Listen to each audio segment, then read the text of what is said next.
Thank you for joining us wherever you are. This podcast episode is brought to you by the Old Ways Actual Play team. This actual play uses the Mage, the Ascension 20th Anniversary rules by Onyx Path Publishing. This actual play is performed by adults and contains adult themes. Our World of Darkness is intended for adults. Listeners should pay close attention to all listed content warnings. All content, including names, places, events, companies, and etc., which may bear resemblance to entities living or dead, is strictly coincidental. My name is Michael Diamond, and for tonight's game, I will be your storyteller.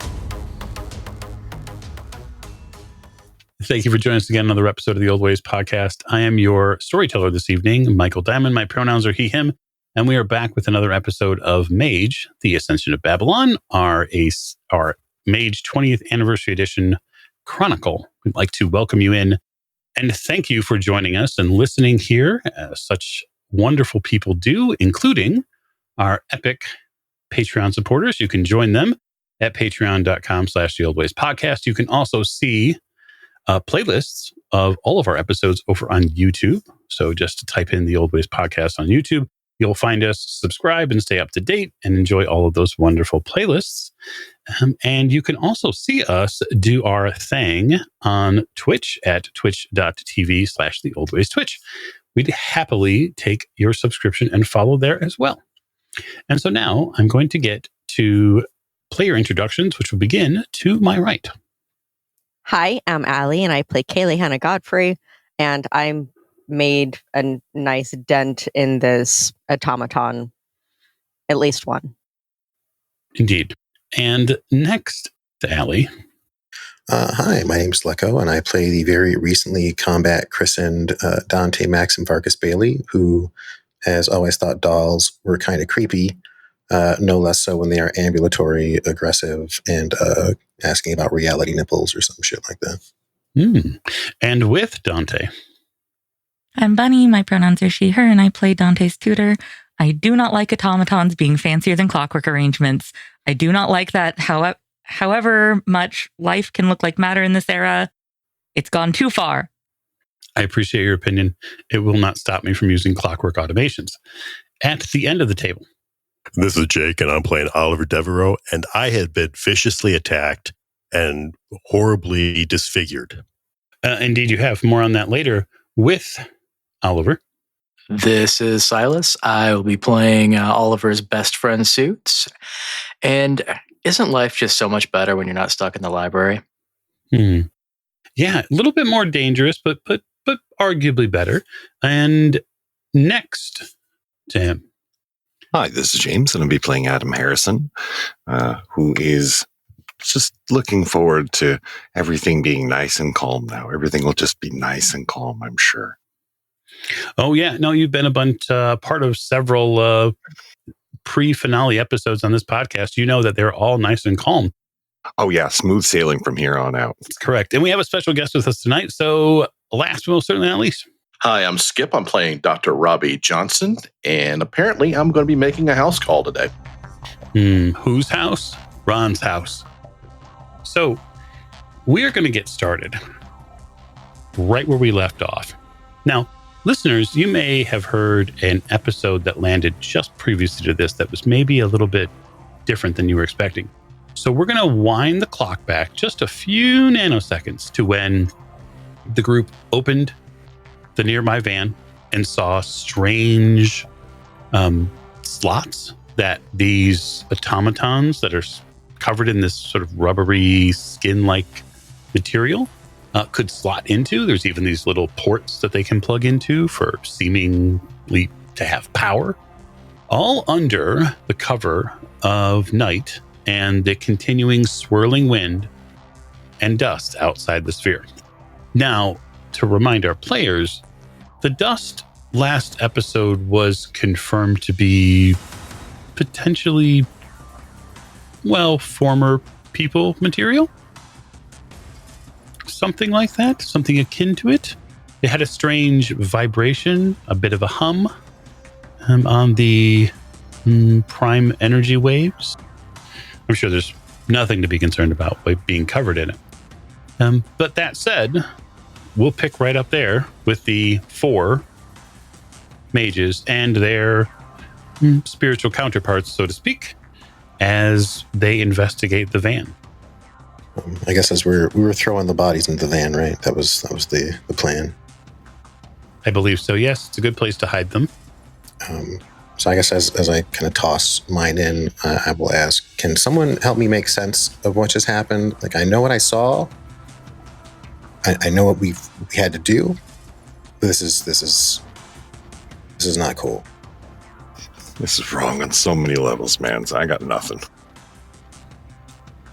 What are these things doing here? Well, maybe they're the additional security. There's less police force than I would have expected with everything going on. This might just be the equivalent of a police force, but private company. Meatbot 5000 comes from a private company. I mean, it's not like the cops have that kind of budget. Hey, can I take a look at these bodies? Yeah, absolutely. What would you like to look at, Oliver? Like, I want to actually, peel some of the clothes back and see what it is. Okay. I'll just say, and as is right and proper, in honor of Alan Rickman, they're as anatomically correct as a Ken doll. And they're all metal? Underneath, there are a form of metal and probably hardened plastics from what you can see. There is some, engineering genius behind them. They do have a high technological footprint as far as their motor functions. They are, if you've been keeping up with some of the stuff that DARPA and Boston Dynamics have done in the past couple of years, they are sort of about 2 or 3 variations ahead of what that looks like. Also, there's no tether. There's nothing keeping them powered. There's no harness that keeps them upright. They were moving just as fast, if not faster, than the average human, and they were also hitting just as hard. These are well past cutting edge. Yeah. You're talking like come from like, cutting edge, not cutting edge Europe, just not cutting edge, period. Yeah, I mean, these are... there's no way that science can do this now. All right. Well, that says that if they are the added security, then they're probably somebody who's going to be more here looking for us, less here looking for people trying to sneak in without a ticket. And then give us a bill for these things? Yeah. One thing I will do, Mike, you had mentioned last time that they're not alive. These things are not living. But they were moving. Mm-hmm. Which tells me there might be like a power source. Now, I don't really know how to find it with the science or with my eyes, really. However, my body seems happy to interact with these things aggressively. So I would like to try to find its power source. Assuming that it's running on anything not alkaline. Okay. How would you like to go about doing this? So that's what I'm saying. Like I'm going to close my eyes, and I'm going to. One of these things got ripped pretty well, right? Oh yeah, actually, there's one with a hole in it from Kaylee putting her fist through it. That I'll work with that one, and I'm gonna reach in there, and I'm going to feel around for that a trace of that energy, and I guess I'll be using like tactile prime sense. You reach in there, and it's still hot. It gets warm. Ooh. But with prime senses, there does seem to be in there, probably aligned with the behind, I shouldn't say behind, but in front of the spinal column, where their lungs would be, there does seem to be a couple of what almost look like large grapes shaped bulbs that hang. Like they don't have a set of lungs per se, but they do have some sort of torso, upper chest based energy source that exists. Mike, can I examine it with Force's vision? Force's sight? Heat vision. What I'm really looking for is heat vision. No. No. Literally, I want to look at it in the various forces spectrums And is this thing producing any dangerous radiation? Oh, yeah. No, when exposed, yes. There's a little bit of radiation coming out of it. There's a lot of heat coming off of it. You can actually see the, probably saucer-sized hole that Kaylee put in it is also rimmed in a fairly hot temperature-wise. Hey, Dante, you may not want to handle that too much, man. I drop the globes. Yeah. I don't know if that's compatible with your meat. No, I think I was trying to figure out what they run on. Yeah, you hear them, like, when they hit the floor, they hit the ground on the concrete, they make a metal pang, like, there's a sound. What else was in these vans? Besides these pods for pod people? There are pods in them. There are what appear to be 2 or 3, I don't want to say futuristic, but I think that's the best adjective. Futuristic looking, what look like rifles. Whoa. Right? I will thumb action at one of them. What are those? Those look like boomsticks.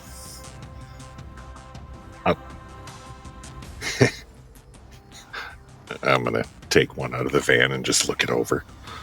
You put your hand on it, and you hear an audible announcement inside the van that says, "Please provide access control." Oh. I grabbed the hand of one of the rubber bots and put it on the rifle. You put it on the rifle. You don't get any sort of response from it. Probably vocal, and we should probably not fuck around with this too much more. Backs away a little from the van. Still, it's pretty cool. All right, we had something we had to do here, right? Yeah. So are there doors that we can have access to leading into the dome at this point?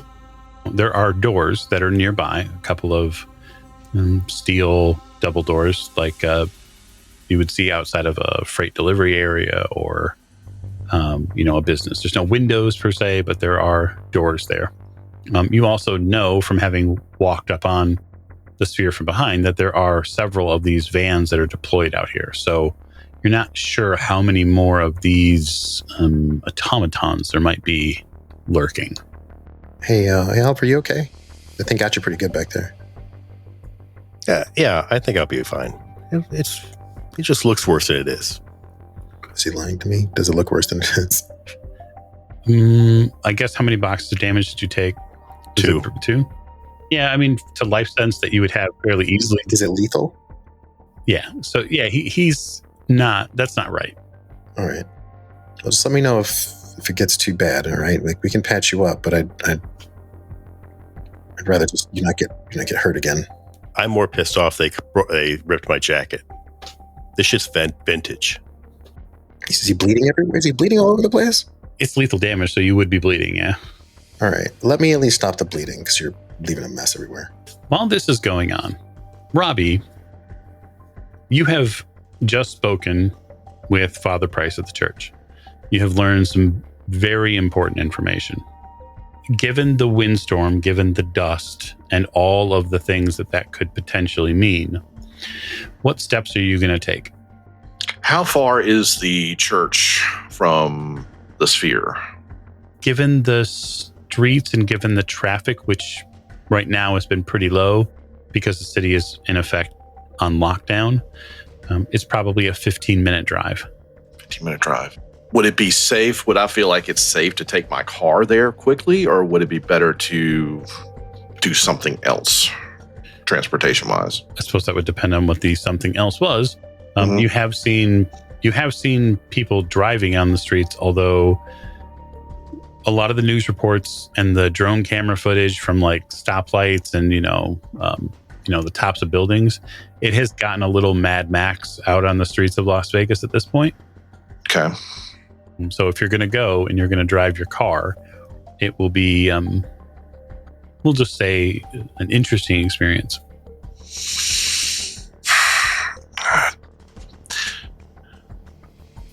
I'm not familiar. Skip is not familiar with Las Vegas that well. Is there any subways or anything like that that could go underground? No, there are no subways that I am aware of in the Las Vegas area, and since I am not aware of them, they do not exist. Okay. Well, I guess speed is of the essence. I'm going to attempt to drive there as quickly and as safely as I can. I love that for you. Okay. So here's what I'd like Robbie to do. Okay. I would like you to make a either Dex drive or Wits drive roll to see if you can get there, we'll just say unimpeded. Okay. That is 2 successes. Okay. So you drive, you get on the road, and probably within the first 2 or 3 minutes, you wish you hadn't. And the reason why you wish you hadn't is because there are several other people on the road, and they are not able to keep up with the sheer force of wind, the dust, and everything else that obscures traffic lights. It's basically bedlam out there. You don't get into, with 2 successes, you don't get into any serious accidents, but you have a couple of real close scrapes. Worse yet, it looks like certain avenues and certain corners are being, people are improvising.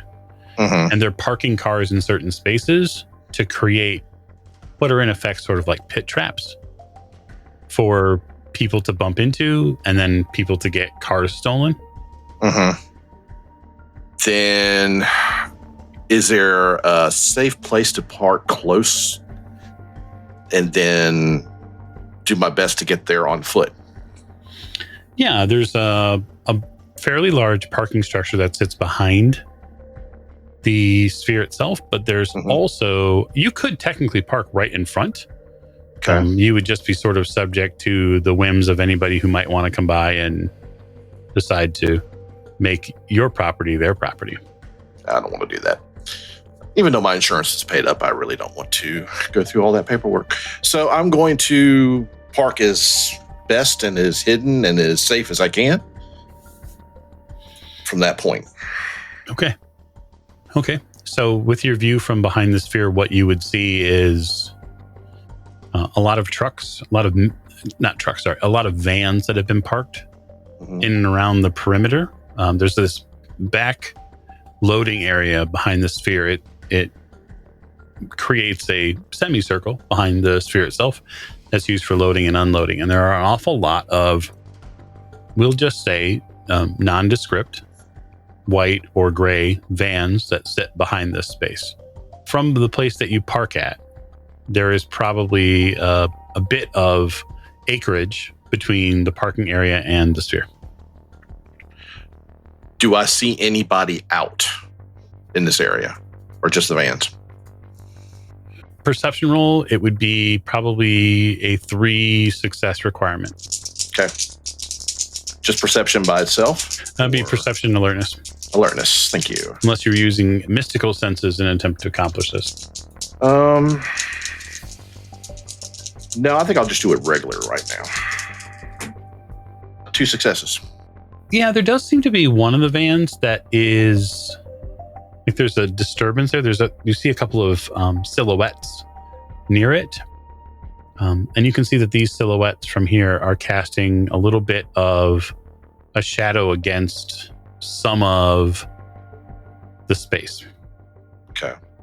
All right. I'm going to, I guess, slip into maybe magical sight at this point. Okay. What magical senses are you going to bring up? Thinking of what has been told to me, I'm going to just look and see, one, if they are alive and not, or, and if they are awakened or not. Okay, so you would need life, prime, and spirit. Okay. To be able to sense all of that. All right. Yeah, give me an RT roll. Okay. We're talking multiple senses. You get a little harder to do. All mage difficulties are 7, unless stated. I'll keep my average up too. There you go. Yeah, there are some living people, humans down there. And yes, 4 of them are awakened. Okay. And one of their patterns you already know. Okay. And that's Kaylee's. that I will make my way to them as quickly and as safely as possible. So the group turns from the van to look for doors or look for the next portion of what it needs to accomplish here. And you all feel it before you see it. You feel a vibration in the ground, and the sphere turns on. Oh, shit. And you see this swirl of white lights on a black background, and then the background sort of swirls to blue. It's hard to tell up close what it's projecting. I don't like being this close to this. I don't either. I think we should get inside, Yeah, we need to get closer. given that was the plan originally. Hey, Michael, how Mhm. far away do you think, or how far away would I assume I'd have to be able to tell what this image is? You would imagine you'd probably have to be at least 50 feet away. The thing to understand about the sphere is it's very large. And even though it's a high technology construction, you still need to have some distance from it. I'm gonna try going 50 feet-ish away from Dante and see if I can get far enough away without straining. To see what this is. At least get an idea of it more than colors. So, Dante, what's your avatar rating? 5. You can do that then. That's a rhetorical question, of course. So, Bunny, why don't you roll 5 dice for me? We'll put it at difficulty 7. And we'll see how far you can actually stretch your connection before something happens. Okay. 2 successes? You have to strain. I would like to follow Tudor and ask. Well, I just kind of say, like, as I feel, I don't know, my loss here. You do. I'll be like, hey, you could just ask, and I'll wander to where she's going. I'll catch up. It's probably easier that way. What's going on? We need to get inside. I want to get out of this storm, but the timing of this thing turning on right as we're walking into it has me, let's just say, a little too curious, concerned. You choose the C word here. I'm too distracted to know. I'll yell over my shoulder. I'll be right back. And I'm going to take off. I'll get 50 feet away. I want to know what this is more than just swirling specks of color before we go inside. I don't like the timing of it turning on. If it's something innocuous, fine, great, perfect, lovely.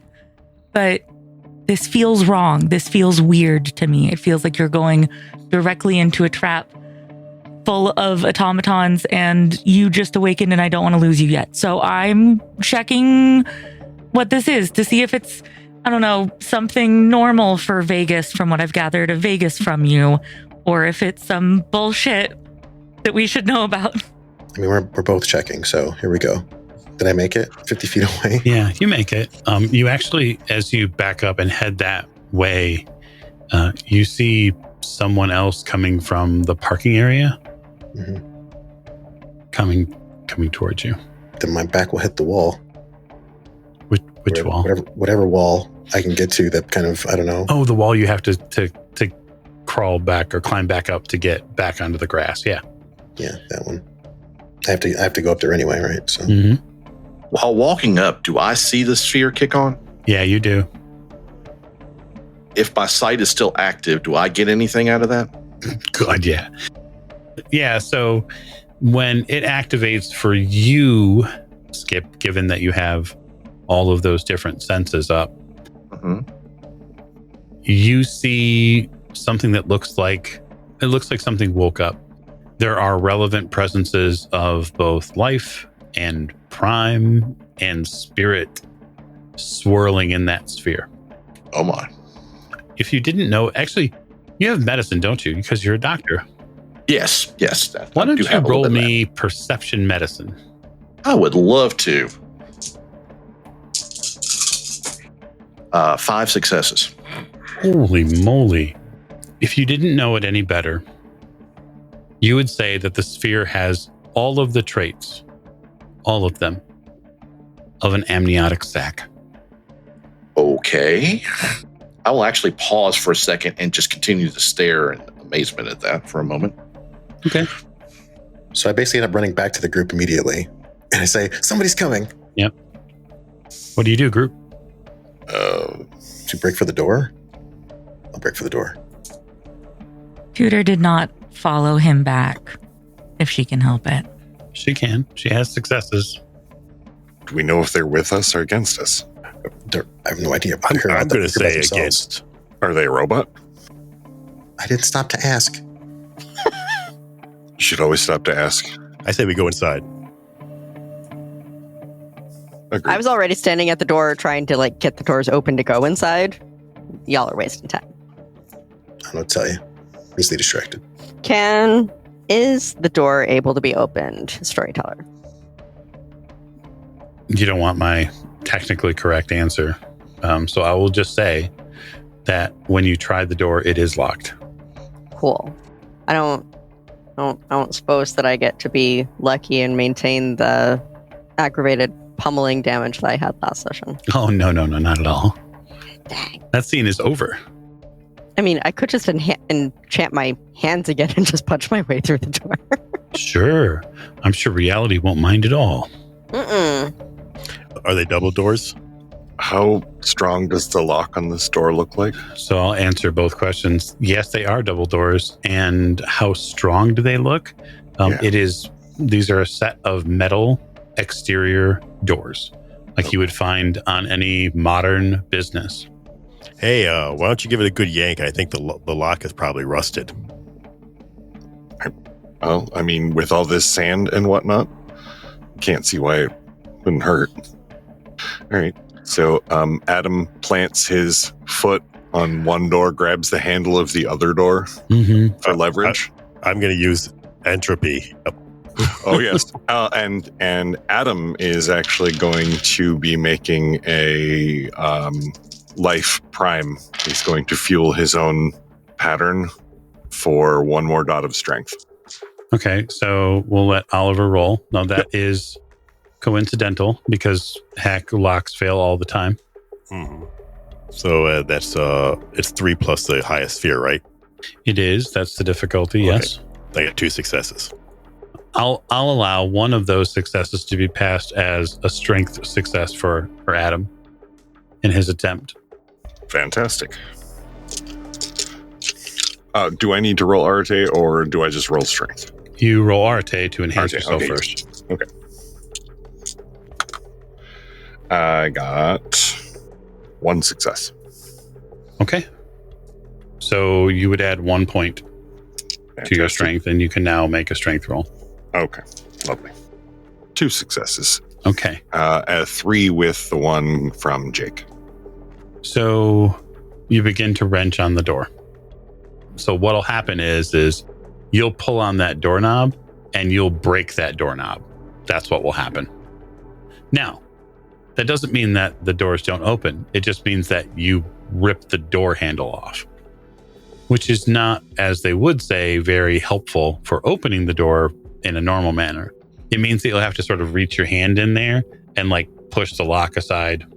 You're very lucky that there aren't crash bars on this door on the other side. Otherwise, you'd have been totally just hosed. He hands Adam hands the handle to Oliver. There you go. Hey, thanks. Skip, if Robbie is continuing to move forward, then you will reach this space where the grass will relent. It sort of stops on a concrete barrier wall, a little lip of it, and then there is I think I said it was an 8 or 9 foot drop that goes down to this concrete space where the vans are, and that's where you see the collection of people. So at this point, for the rest of you, you will notice Robbie arriving because he's not trying to conceal himself. He's coming basically out of this dust storm that's still around. Can we make out who he is? Yeah, probably. Then I will yell, Dr. Robbie? Dante. What are you doing here? Well, I'll hop try to get down while I'm talking here. The father had told me that Kaylee was here and was very concerned about her. So he has some patrons at the church and could not leave. So he asked me to check in and make sure that Kaylee was okay. And that is why I'm here. Are y'all okay? Tutor will follow Robbie back to the group.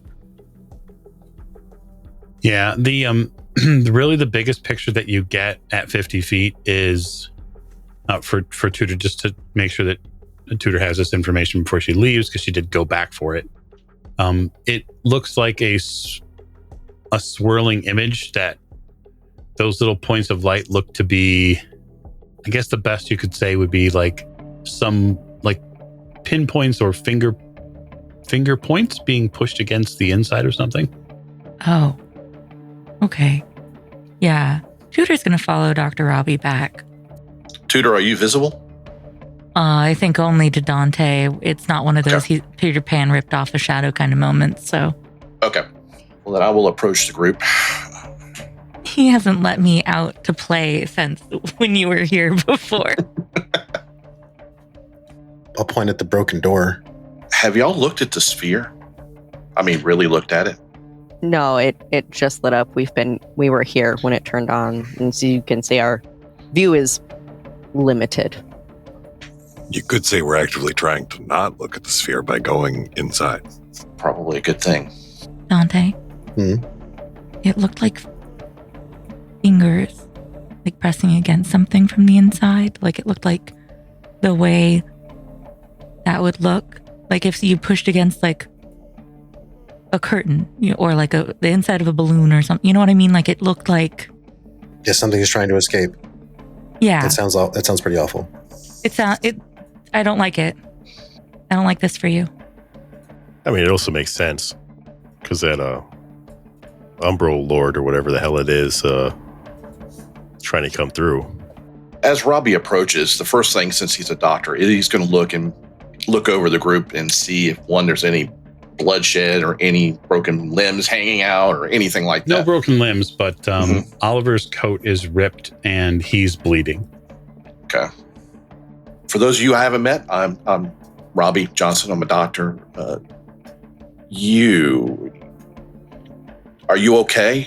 You look like you've been through a little bit. Yeah, I was viciously attacked. Viciously. Are we out of the wind and stuff yet? Or are we in? I'm sorry. That's what I need to know from the group is, are you actually gonna take the opening that Adam has creatively made and then get inside the building? Yeah, I don't want to be out here anymore. All right. Just a little casual beanie. Let's do it. Okay, very good. So I would like every single one of my mages to roll willpower. Difficulty 6, yeah? No, sir. Difficulty 7. 7, right. 3. 4 for Dante. 2. 2 for Adam. Okay. Robbie, you? 4. Okay. So both Oliver and Adam had 2. Right. We're going to play a fun little game. And that fun little game is high or low. And since it's between the two of you, who would like high and who would like low? I'll take high. Oh, I'll take low. Okay. So, Adam, Mm. you walk through the doors. And as you do, you feel it sort of feels like being at Life on Mars. It's like walking into the walk-in cooler. And you know the walk-in cooler, like the second portion of it at a big restaurant will have these plastic flaps that go from, the top of the door to the bottom, and they're used to keep in some of the more cold air, help insulate things and that sort of stuff. Yeah. When you walk in, it feels like you're pressing against that to get in. You get in. Look at Oliver. Do you feel that? Is that? Kind of makes the motion like he's trying to pop his ears. When you get all the way into this back maintenance area, the sort of back of house area for the sphere, Adam, you feel like something is pulled off of you. Probably gets all wobbly, leans on the wall a little bit, slides down a little. I don't feel so great, guys. The hell happened? What, you okay? I don't know. I feel like I just had something yanked out of me. From the inside, is there an extra bar or a pin or anything or a latch for the door? No. Okay. I'll just make sure it's shut then. Was there any noticeable thing that happened to Adam when he walked through? Or I mean, you weren't paying a ton of attention to him in that same way at the time. If you look at him again, his pattern looks irregular. Like he's glitching in and out. Dante? Yeah. Would you check on Adam? I don't see his avatar anymore. What? Oh man, I really don't feel great, man. sir, you need to probably just sit down for a second.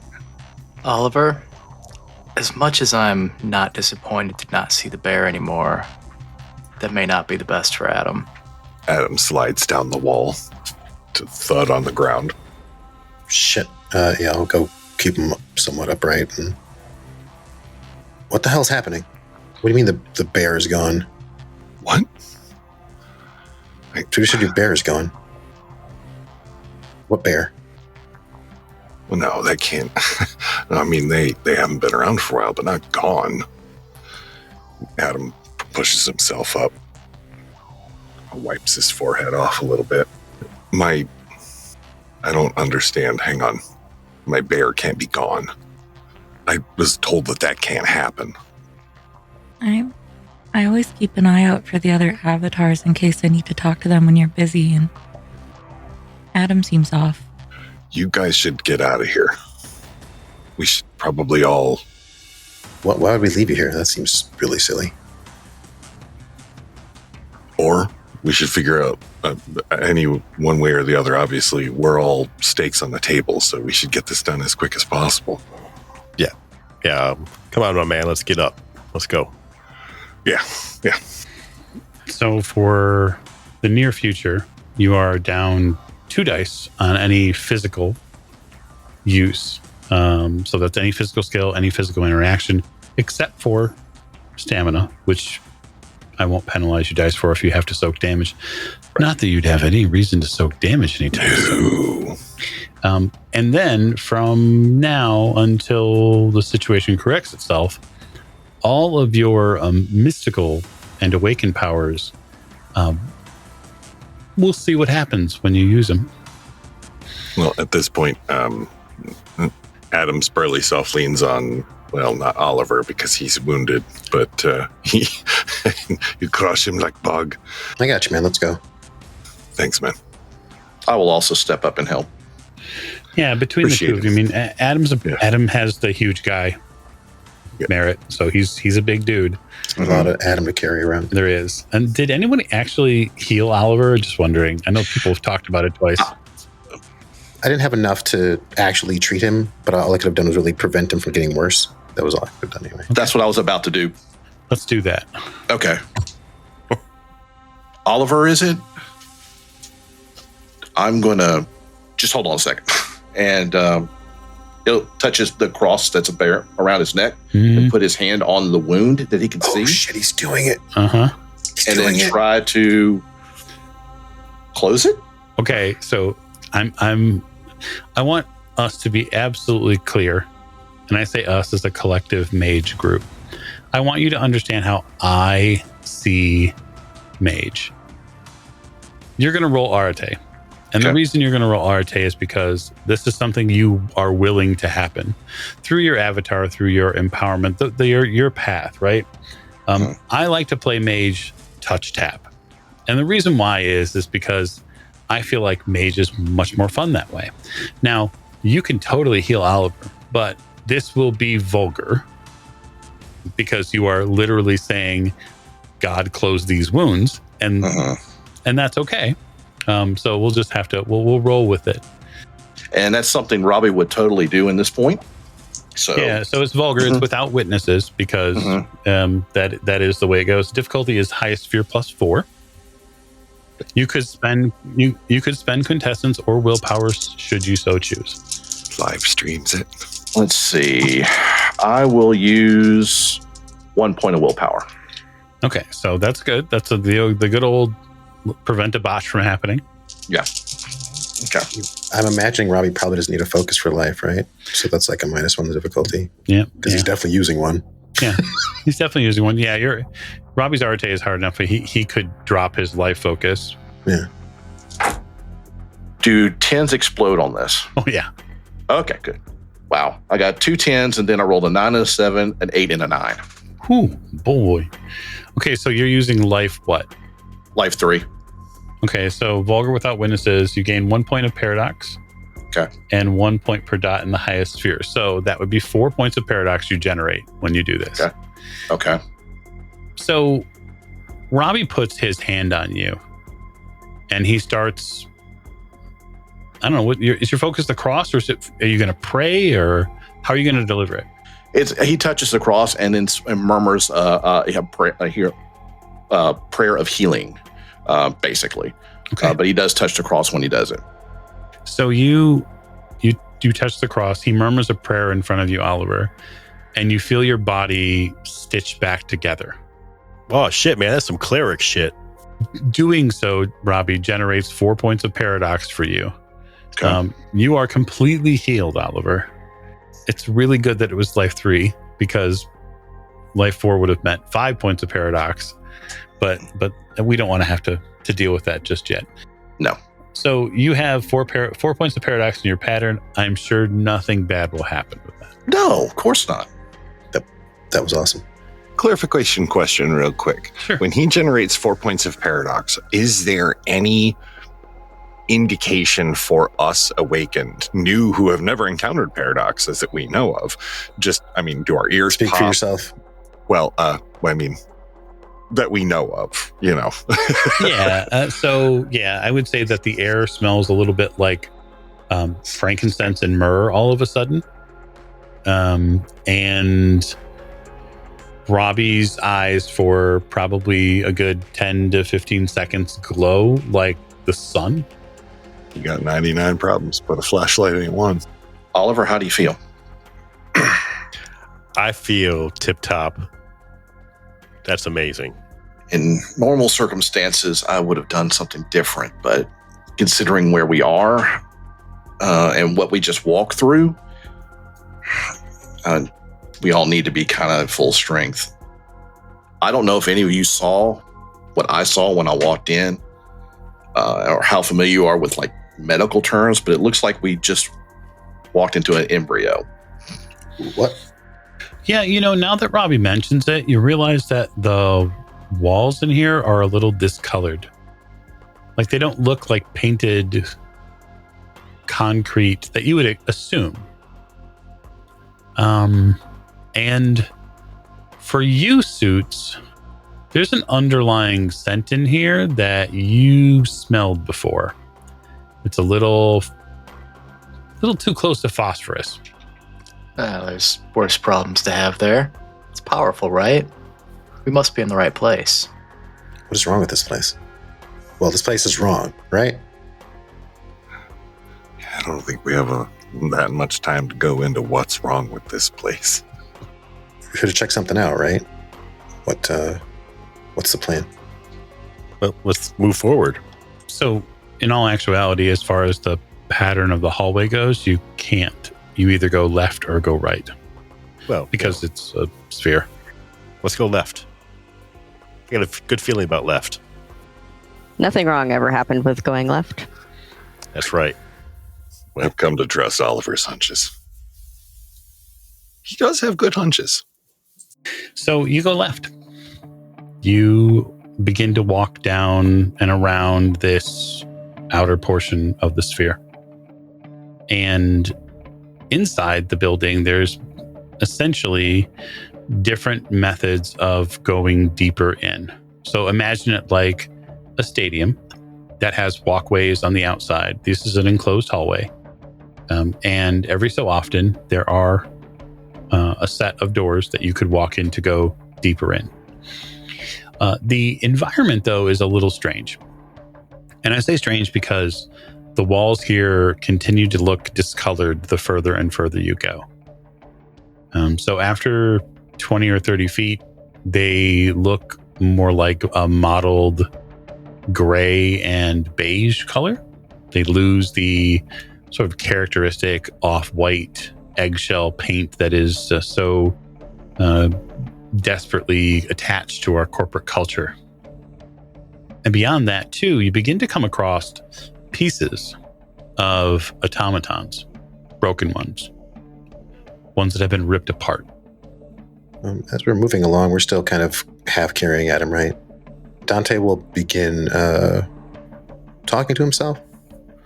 He doesn't have a mirror to stare into, but just kind of staring off into the distance, he will be doing some affirmations so as to not lose his shit in here. Okay. So he will say to himself, I'm calm and quick thinking in times of crisis. My survival instincts protect me from harm. And he's going to shield his mind and hopefully add a bit of wits in the process. All right. If you'd like to make your coincidental roll, you can. Iosphere +1. Mm-hmm. 3 successes. Okay.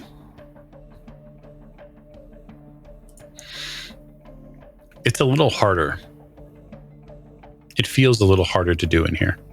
That's why it's important to do. You come to a set of doors. They have little window slits in them. The little windows have that beautiful hexagon wiring inside of them. This looks like an entranceway. As sort of you peer a little deeper into it, some of you, just to see what's beyond there. It looks like this might be the main lobby. And inside the main lobby, you start seeing bodies on the ground. Has the phosphorus smell kicked up? Yeah, it's gotten to the point now where the mages in the room can begin to smell like the smell of somebody playing with matches. Oliver, do you smell that now? Something's happening. Yeah. We're definitely going in the right direction. Yeah. If I may ask, what brought y'all here to begin with? Well, we think something's trying to come through the Umbra. And we think it's here, ground zero. So obviously we had to come and check it out. Obviously. How did you get wounded? Oh, one of these mechanical guys attacked us outside. Kick one of the parts. Just for my clarification, those are the bodies we're seeing? Are they the automatons or? Yeah, the bodies that you're seeing in the hallway here, the ones that seem to be in this lobby space, though, you're not sure if those are automatons or not. You need to be closer to them before you can actually identify what they might be. Okay. Although I will give this bit of information for people looking in that space. They don't appear to be dressed the same. Whatever bodies are in that room are not dressed the same. They still look like machines? It's hard to say. Okay. I'm going to go over to one of the bodies. So you're going to go into the space? Yeah. So you got to go through these double doors to get to that lobby space? Yeah. Okay. You open the door. There's a little bit of dust in the air in here. You can tell. Are we talking the same dust like outside or different dust? No, it looks a lot like the dust outside. Like maybe somebody left a window or a door open somewhere and it's gotten in. And so it's sort of, we'll just say, snowfalls in the room a little bit. It collects in the air. It hangs. Does it get disturbed at all when I pull the door open? A little bit, yeah. Okay. That's only slightly more comfortable. There's a sound in here too, like the sound of a record player or a stereo left on with like the volume knob turned up a little too far. I don't like that. So have we seen everything we need to see here? No, I go further into the lobby space to go look at whatever body is closest to this door. Okay. I don't like it in here, but I'm still gonna go look. You have to go in about 15 or 20 feet to get to the first body, which is next to like a stand-up banner, like an advertising banner in here. Advertising one of the many shows that the Sphere is going to be putting on in the next few months. And this person, we'll say probably middle 20s, male, Caucasian, mostly long brown hair. He's had a serious issue with his neck. His head's been turned around a few times. And you can tell that there's a little bit of just that sort of puppety flop to his neck that's been induced. He's certainly not sitting or laying at the right angle. He's wearing regular blue jeans that are somewhat dust covered. And on the quick sort of once over of his form and where he's at, you can tell because you're, we'll just say, a little bit more forensically inclined with some of the things that you encounter. You can tell that the first few layers of skin have been removed from the tips of his fingers. I'm gonna stand up and go back to the door.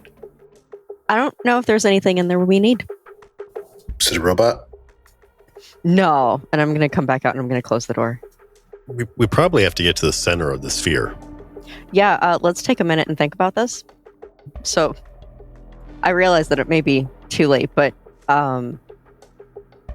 the guy in there is real dead. And I mean that in the best and worst way possible. The fact that his head didn't come off in whoever twisted it around like it's, The Exorcist 2.0 is not the worst part of it. No, he's missing several layers of skin off of his fingertips, the pads of his fingers. That's it. It's the only place where he's been head flesh removed.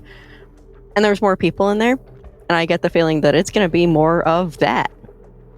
I wonder why they wanted their fingertips. I wonder what he wanted their fingertips for. That's not the question I want to ask right now. Robbie will immediately say a prayer for everybody in there. Well, I mean, maybe they touched something cold. You hear the air exchangers and the air handling units inside the sphere exchange a little bit, and so the vents sort of thrum for a minute. It spooks everybody. Except Dante. With the mind effect up. You'd be sort of chilled out. What if they needed his fingertips to get in somewhere? Yeah, what if they wanted their fingerprints? I mean, your friend has a point. What if they were hungry? Your friend has less of a point. So the thing is that generally speaking, if you need like fingerprints to get in somewhere, you're better off taking the whole hand. And if you're hungry, fingertips are like the least filling part. Let's be honest. It's true. Kaylee almost has a point, Dante, but the automatons, they could just put the fingerprints on their hands. It's easier than carrying around human detached hands, right? Like, something killed that guy in there. And we're worried that it's still here, right? I mean, I would be. Okay. As long as we understand that we're in like real physical danger. I mean, I'm still here. So, out of character, storyteller, given what I do for work, would it be realistic that I carry my firearm on me at more or less all times? Haven't we had this discussion before? Yeah, but I don't remember. Okay. So it's my belief that you, as a bounty hunter, bail bondsman, etc., you probably have a concealed carry permit. Yeah. So It's very likely that you have a firearm on you, yes. Okay. Because you never know when you're going to find a skip, and you never know when things are going to go sideways. Okay. So I'm gonna pull that puppy out. I'm gonna go back inside. Whoa. Okay. Don't worry, I'm trained. I'll step inside with her. Okay. Yeah, I'm not staying out in the hallway. I got Adam, so we're going. Come on, buddy. We go a little further in. So all parties now will see this body as they continue forward. I wish, actually I don't, but I wish I could say it's the only body you see. It does appear... No, you had specified that there were bodies. I did. It doesn't keep me from wishing there weren't bodies, but just the thing, it is what it is. The lobby at large, as you get into it, is dimly lit, but it's lit enough to see that there are 5 to maybe 7 people that have been placed in different positions, awkward positions the human body is not likely to have done by itself. On one of the concession stands, one of the spaces here where you can buy merch, it looks like someone's skull has been pushed in by a force, and so that's fairly troubling, because they have made an entire mess of that area with the insides coming to be on the outside, as it were. This is like beyond horrific. Who does this? What does this? The bad guys? Big, scary, screaming lady people. I haven't been a player in the game for long enough, but it, I don't know. This time around, it still feels like what do they call themselves? International Brotherhood of Machination. I think they're Iteration X now. It has big them vibes to make automatons like that, but beyond that, I don't know who would do something like this. This is real gross. I'm so sorry, Dante. There's actually an automaton in this room, standing up. Oh! Without any sort of synthetic flesh over it. It's full-on robot. And it looks like it's attached to a display. And it's sitting there. No eyelids, staring, sort of straight with its robot-y face, staring straight across the hall, just frozen in time. Does it look like it has any blood, human parts, bones on it? Okay. It looks as clean as a floor model, as if someone was going to sell it at a showroom. Robbie would be looking at all the bodies, first of all saying a little prayer over each one of them, but at the same time looking and see if there's any other pieces that have been scraped off or anything. We already know about fingers. Anything else from these other bodies? Yeah, unfortunately here, the dust that seems to be covering some of this stuff is beginning to obscure your senses. It's actively interfering with you being able to sense things. So if you want to do sort of a big look at stuff, it's an RT roll at this point. Okay. I was just looking medically. Oh, okay. Yeah, medically. Just looking to see if they are is it all of them have their fingerprints or anything? Mm-hmm. Or are they missing an eyeball or anything like that? Or No. They're not missing eyeballs, but the bodies vary as far as the damage that's been done to them. A couple of them certainly look like they have had massive calcification to their structures, like their legs, especially thighs, ankles, have been crippled. Mm-hmm. Several people look like they tried to flee and died in the process. And just for clarification, it doesn't look like a bomb went off or any concussive force did this. It looks like somebody picked them up and just threw them around like a rag doll. How old do these bodies look? Do they look like they've been dead for a while? Maybe less than 2 hours. Oh. These look like falls or crushes, right? This is... Yeah. Yeah, in fact, Dante, you'd have a really good frame of reference for a couple of these, because you have seen injuries like these when performers get hung up in lines and lines get wrapped around like a leg, and you can't get the person, like they can't get out. Yeah, and pulled apart. Yeah, they get sort of pulled. Like imagine someone grabbing onto your thigh and then grabbing onto your ankle and pulling until your knee pops and gives complete way. So you also mentioned that there was this, like louder, like almost record player sounding thing. Mm-hmm. So I'd like to go find that if I can. It's perception awareness.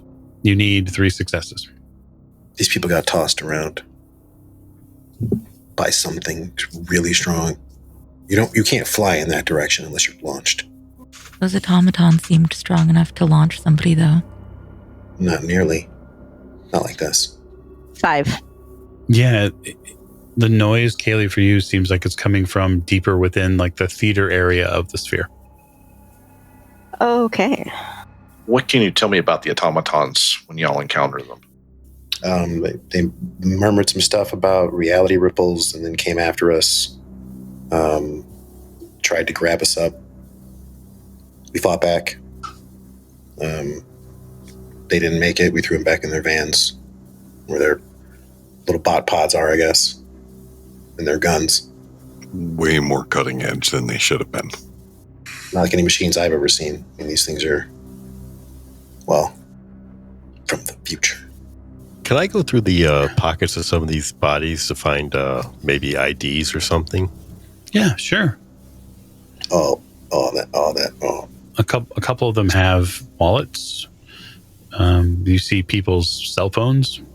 Some of the phones are on the floor. They're not lit up at this point, but you do see, evidence that, hey, this guy's name is Kevin. Do they have like name badges of this, like the sphere or something like that? I'm trying to figure out if these guys were here before or they came in with the automatons. Jim, you're not sure. They don't have any uniforms on. They don't look like they're sphere employees. So is it fairly easy for me to identify, like, potentially like a set of doors that I can hear this from? Oh yeah, I mean there's signs all over the fucking place. Like, okay, getting to the main theater inside the sphere is not hard. There's tons of like directionals and signage. Remember, while it's not Disney World, it is essentially a show place. It's a place for tourists. I disagree. It was very hard for these people. We are in a giant ball, so. Robbie's experience and his knowledge, would he have seen anything like this in the technocracy or anything like that? Have any rumors? Anything? No, and here's why. Okay. The technocracy, as far as that you have encountered them within several different sort of flavors, this is a little too messy for what they do. Like, if they were going to come in and evacuate the sphere, I use that term a little loosely. If they were going to do that, they wouldn't just leave their mess all over the place. Okay. It would get cleaned up. Because the sphere is a part of the landscape on Las Vegas. And what the technocracy's main sort of focus is control. And making sure that stuff like this doesn't happen. They want to control reality for the benefit of mankind. And this isn't control. This is chaos. Thank you. Adam's starting to get the heebie-jeebies enough he's casting around and eyes on the floor for something, bludgeoning device of some sort. Pry bar, fire axe, convenient nail-embedded bat. Yeah, I will leave Adam next to like a fire axe for a second. Adam can walk on his own. He's just leans a little. I'm going to do something. So this scene reminds me kind of the what was going on in my first dream, right? Where I was kind of like disembodied, remembering something, but remembering the feelings more than the memories, like the impressions. So I'm gonna kneel next to the last person that I saw, this Kevin person. I'm gonna reach out. I'm gonna touch his hand. And I don't know that I have a focus for this yet, but I want to try to... something like this can't happen without leaving an impression here. This is traumatic for everyone involved. Pain happened here. Suffering happened here. I want to try to understand what happened here. Okay. How would you like to do that? I'm going to try to pick up on what's the psychic impressions that have been left behind. And of those who, had a lot to feel here. Someone was definitely in their feels in this room. Yeah. The assumption I'm going off of is that, it's an intense situation. So I'm going to use Kevin as my focus. So, yeah. Okay. You're going to make a mind roll? Yes. Mind 2. It's highest fear plus 3. Yep. So 5. So 4 successes. 2 dice. You get a burst of sudden mental imagery and emotion that's really difficult to deal with. You are running. You are running out of a set of doors. You're surrounded by people who are screaming for their lives. You are watching tendrils of black energy grab people to the left and to the right of you. You are hearing bones snap and people get slammed into walls. And at the top end of the auditory register is that woman screaming in horrid pain. And you clear a table. Kevin leaps over it. You feel his sense of hope climb sky high. He can see the doors. And then he gets grabbed. And you're wallowing in Kevin's immediate fear and his deep sense of hopelessness as he gets dragged back along the floor. He grabs part of the wall.